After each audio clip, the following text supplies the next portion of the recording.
Hi friends, അസ്സലാമു അലൈക്കും. ഇന്ന് ഞാനിവിടെ ചെയ്യുന്നത് കപ്പ കട്ട്ലേറ്റ് ആണ്. അപ്പോൾ നമുക്ക് വീഡിയോയിലേക്ക് പോകാം. ആദ്യം തന്നെ മസാല തയ്യാറാക്കി എടുക്കാനായിട്ട് ഞാനിവിടെ 2 ടേബിൾ സ്പൂൺ വെളിച്ചെണ്ണ ഒഴിച്ചു കൊടുത്തിട്ടുണ്ട്. ഇനി ഇതിലേക്ക് 2 സവാള നൈസായിട്ട് അരിഞ്ഞത് ചേർത്ത് കൊടുക്കാം. ഇനി ഇതിലേക്ക് ആവശ്യത്തിന് ഉപ്പ് ചേർത്ത് കൊടുക്കാം.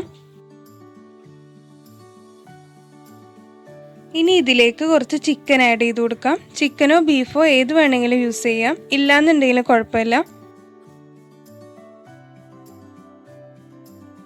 2-3 പച്ചമുളക് ചേർത്ത് കൊടുക്കാം.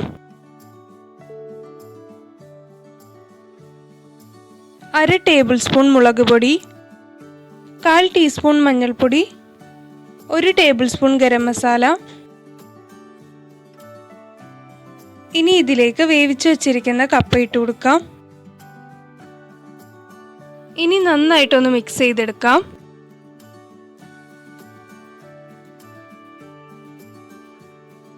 ഇനി ഇതിലേക്ക് 1 ടേബിൾ സ്പൂൺ മൈദ ചേർത്ത് കൊടുക്കാം. കുറച്ച് മല്ലിയില ഇട്ട് കൊടുക്കാം.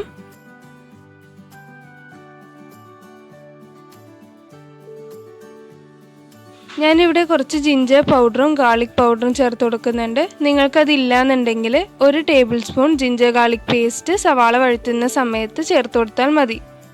അപ്പോൾ നമ്മുടെ മസാല ഇവിടെ റെഡി ആയിട്ടുണ്ട്. ഇനി നമുക്കിതെല്ലാം ഒന്ന് ബോൾസ് ആക്കി എടുക്കണം.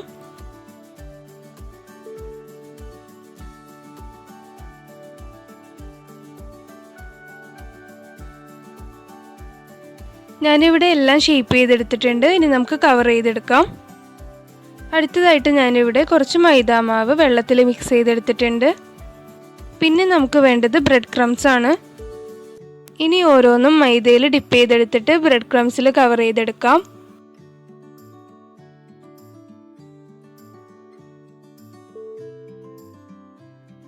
ഞാനിവിടെ എല്ലാം ചെയ്തെടുത്തിട്ടുണ്ട്. ഇനി നമുക്ക് ഫ്രൈ ചെയ്യാം. ഫ്രൈ ചെയ്തെടുക്കാനായിട്ട് ഇവിടെ ഓയിൽ ചൂടായി. ഇനി ഓരോന്നായിട്ട് ഇട്ട് കൊടുക്കാം.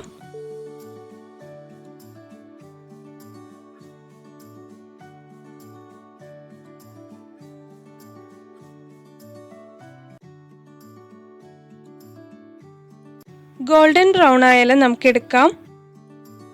അപ്പോൾ നമ്മുടെ കപ്പ കട്ട്ലേറ്റ് ഇവിടെ റെഡി ആയിട്ടുണ്ട്. അടിപൊളി ടേസ്റ്റാണ്. കപ്പ കൊണ്ട് ഇനി വെറൈറ്റി ആയിട്ട് ഇങ്ങനെയൊന്ന് ഉണ്ടാക്കി നോക്കുക. എല്ലാവരും ട്രൈ ചെയ്തിട്ട് ഫീഡ്ബാക്ക് അറിയിക്കുക. അപ്പോൾ സബ്സ്ക്രൈബ് ചെയ്യാതെ കാണുന്നവരുണ്ടെങ്കിൽ സബ്സ്ക്രൈബ് ചെയ്യുക. ഇനിയും നല്ല വീഡിയോസായിട്ട് ഞാൻ വരുന്നതായിരിക്കും. Till then bye.